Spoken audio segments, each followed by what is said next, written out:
evening, ladies and gentlemen. Welcome to a little bit different format. I've been contemplating launching another channel so I can do a little ranting about some things that really go up my ass like a 2x4. So, and as some of you know from my logging videos, I try and behave myself there because it's a little bit more family oriented, and I'll try and behave myself here too, but righteous anger brings forth a fount of interesting language sometimes, but I think y'all can handle that. Anyway, the name of this channel is going to be the Grumpy Stumpy, or Grumpy Stumpy, and that's me. And you want to know what makes me grumpy? Is lefty tards in this country, the political left.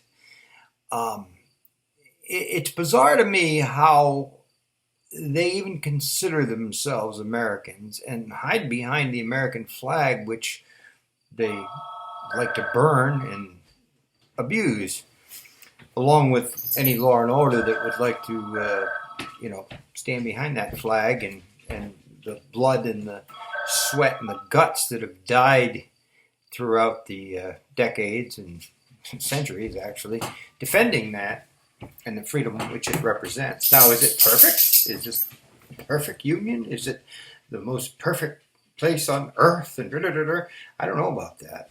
I'd say it's, if not the best country, it's got to be in the top running. I consider it the best country in the world, with a constitution that just can't be beat, and something that I'm not sure how many people realize the importance of having a constitution that's based on rights that are given to you by God and not man, and therefore cannot be revoked by man. Our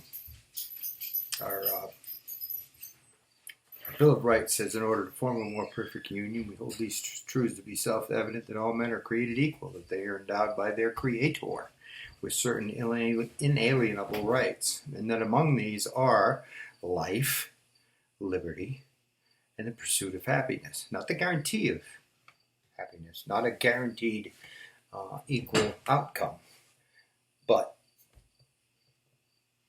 ideally a guaranteed playing field where government gets out of your way and lets you pursue your happiness, as long as you're not infringing on other people's rights.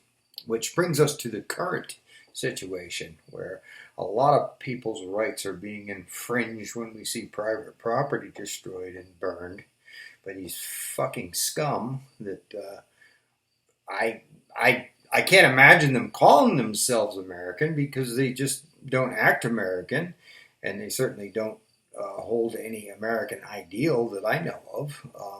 Now, again, I'm not talking about a peaceful protest. A peaceful protest, you apply for a permit to go to the park or assemble in a public area, and you say your piece, and you hold your signs, and you chant if you want, you sing your songs, and that's fine. Nobody's debating that fact or wants to infringe on anyone's rights to peacefully protest. But a peaceful protest does not and will never include you impeding someone else's free movement, i.e. blocking sidewalks, blocking traffic, throwing bricks, throwing whatever, rocks, bottles. That's not peaceful. If you partake of any of that, that's criminal, and it will be met by me and certain other patriots, I'm sure, with a response. It might not be a real friendly response either, but this is what you open yourself to if you're going to participate in violent riots. Expect what you deserve in return. So we can go into that in great detail on this channel. I'd love to hear from other patriots and the enemy too. If you want to make your thoughts known, we'll answer you, and You might not like what you hear, but we'll answer you. And I just think that it's time in this country that you better. I think the lines have been drawn. People who do not believe in capitalism and do not believe in free speech, and the left would take me to task on that. But in actuality, anybody who professes something that they don't believe in, they want to shut you up. You can see this, for example, on the campuses when they have a conservative speaker come to speak. They get shouted down. They get threatened by angry little mobs of petulant assholes that apparently never got their asses beat when they were youth, you know. So I've just I've just decided, I guess, that I think I'm going to talk about this stuff more because it's very important to me. It's very important. I think we are on the precipice of one of the most important elections. And I know people say that's kind of a cliched thing to say, but I really do believe that we are on the edge of the point of no return. If these lefty fucktards take us over the edge with their demented ideas, I don't know if we can claw our way back. I just don't. I don't know. And the only way we can defend our rights in this country is through the Second Amendment, which is obviously our only reset button to tyranny. And obviously the left is chiseling, and not chiseling anymore. They're hammering chunks out of it if they can. You know, Joe Biden's got this Beto O'Rourke, this pussy from wherever he's from. I think he's in Texas, of all places. I can't imagine how Texas would have something like that representing them. But anyway, that piece of shit says, yeah, damn right, he's going to come get your ARs and your AKs and whatever else they deem, you know,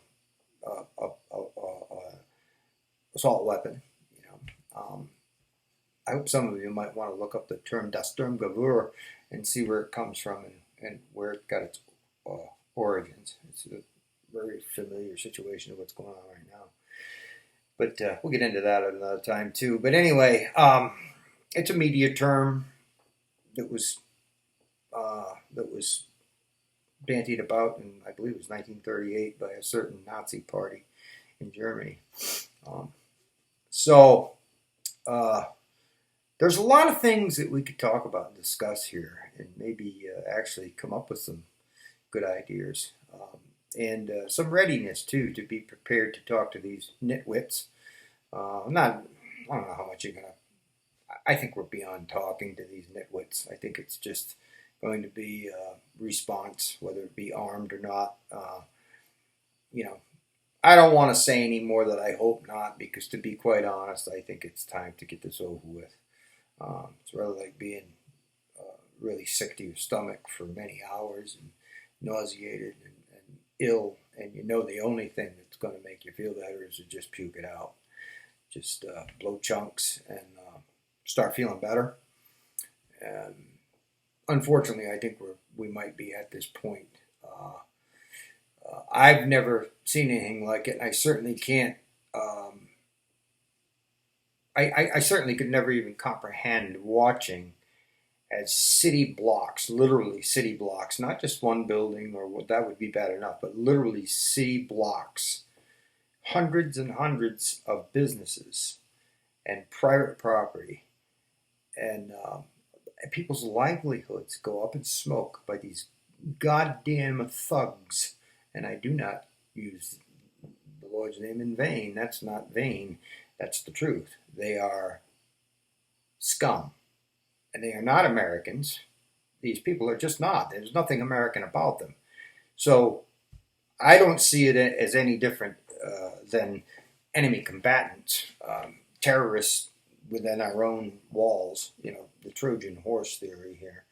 And I see a party of liberal, mindless fools in the Democratic Party, and some Republicans too that aren't much better, literally say nothing. All of a sudden now, because of polls, Joe's old senile Joe has decided to come out and blow the dust off his brain. And whoa, this isn't peaceful protest. Well, no shit, Joe. Where you been for the last fucking 3 months, 6 months? Since where you been?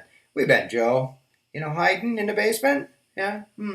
Okay. Well, but it's about time. But it's a little. You're a day late and a dollar short. We can see through your bullshit and your foolish handmaiden there that you've got in the works. I mean, really, you couldn't do any better than a 2%, a Democrat that won 2% of the primary vote and was the first one to drop out of the running there on the chuckle-headed dumber rats. I like to call them the dumber rats. This was the best you could do. Is Kamala Harris really? Okay, well, we're all proud of you, Joe. Yeah, but anyway, you Democrats have sat there and let your cities burn on purpose, apparently, thinking that these anti-American thugs would somehow push you over the top politically, so you could gain more power. So maybe you could afford a $25,000 freezer and $30 a quart ice cream like old Nancy Pelosi. I don't know. What's the game plan here? I don't know. But we're going to discuss that on this channel. We're going to get into it. And I'm ready. I'm ready to roll up my sleeve and do a little verbal warfare for now. And I'll tell you what. I hope you guys will participate. I want some good comments. I want some good, and I don't care whether you're pro or con. You don't like it? Too bad. Speak your mind, because I'm going to speak mine. And whatever, And if you get personal, I'll get personal too. I don't care. But anyway, one of the first things I want to talk about, and one of my subscribers, Josh, hey Josh, shout out to Josh Wellner, one of the subscribers on my logging channel, that I try not to get too political on it. I have some, but took pretty good response actually. But I'd rather keep that here in greater detail. But one of the topics we were just talking about was how he's in Maine, and he said he went to camp and drove through these towns, and it was just blanketed with Trump support signs and banners, and which is great. It's like that here. But I also did mention in my comment, my retort to him my response to him was, the problem is with any of these rural states,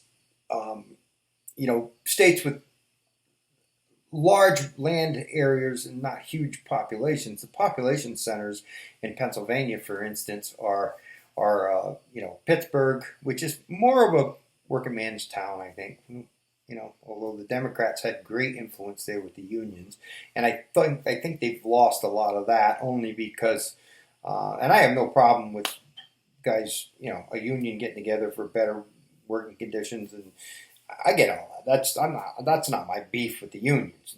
My beef with the unions is the leadership, but I'll get to that in a minute. But to get back to my point, the large population centers in any of these larger states, of course, are the main vote machine. That's where the population is. The mass vote is there. Hence Harrisburg, Philadelphia. There's a lot of leftards in these areas that, and quite frankly, I'm sorry, I'm just going to say it. A lot of these people don't have any skin in the game, as Obama said. You got to have some skin in the game. Well, when you've got 50% of the people that don't work, or they work for some, a school system or whatever. And I'm not knocking that either. I get it. They're cloistered in their little bubbles, and, it's all about their union, education association, union paychecks and packages and how much they can get. And it's not really about teaching kids. Although individually, I know there's some good teachers that like to teach kids. I'm not knocking that. I don't want to throw them all out. I don't throw the baby out with the bathwater. I know there's a little bit of gray area there. But the political overtone there is, it's about what can we get from the taxpayer. And I know this is not, come on, everybody knows it. So you do get some influence there. They are working people, but they work for unions, public sector unions that are still stuck completely up the Democrats' assholes and can't think for themselves. Outside of that, I think a lot of the construction unions and the working unions, tradesmen's unions and whatnot, I think a lot of those guys, although some of their rank and file are still firmly planted up the rectums of the left, for political reasons, of course. I think a lot of those rank and file members are starting to see the light and are, voting. Will probably vote for Trump simply because they just know who's pro-business and who's pro-jobs. I mean, it's that simple. So that's kind of where we're at as far as in this state especially, but I'm sure some of the other states, you've got, a good amount of working people who I think are going to go to the right of center here and vote for a good economy and vote for a leader who knows how to put bread on the table, And let's face it, I'm sick and tired of hearing people say, well, you're in love with Trump. Why, you worship him. Why, you lick his ass. And No. He's a man. He's got faults. He can be an asshole at times. I think he's a very effective asshole, which, look at General Patton. He was a bit of a dick sometimes, but he was a good general. And I think Donald Trump has been an excellent president. One of the best I can remember. And I love Ronald Reagan, but I think Trump has been more effective. I just do. The dude has come up with almost everything he's been, everything he talked about in the campaign. I mean, now he's been, kicked in the teeth every day by this lefty, retarded bunch of assholes, just everything you can imagine coming down the pike. So obviously we know that, but he's been effective. He's been a good president, and I'd like to see him in there for 4 more years. And I'd like to see our unemployment stay low, and the left would counter that. Well, our unemployment because of COVID, and he was a bad leader. Well, so the Monday morning quarterbacks would have been better. Wow. What did Joe and Obama do during H1N1? You know what I mean? What did they do?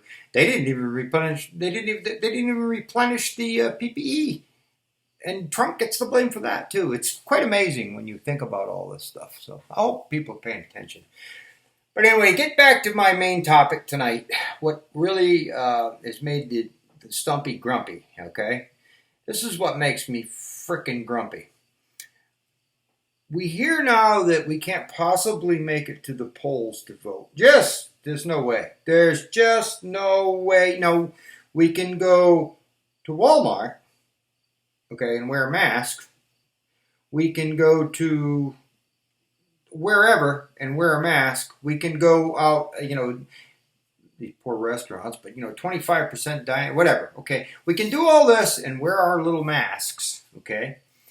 And we're allowed to come out front of the bed for a few minutes and do that. But we couldn't possibly, just couldn't possibly make it to the polls to vote. Do you find that odd? First thing that comes to my mind is my dad. Now, my dad died in 99, God rest his soul. My dad was a hard-working son of a bitch. That's all he ever did was work and bring his money home for us and support us and try and teach us something. And we were blockheaded kids too. We didn't always listen, but we got our ass kicked once in a while. And mom too. She was a good mom, but she was tough on us. She didn't let us get away with much. Hence good parenting. Yeah. Okay. So anyway, my dad grew up in Orphan.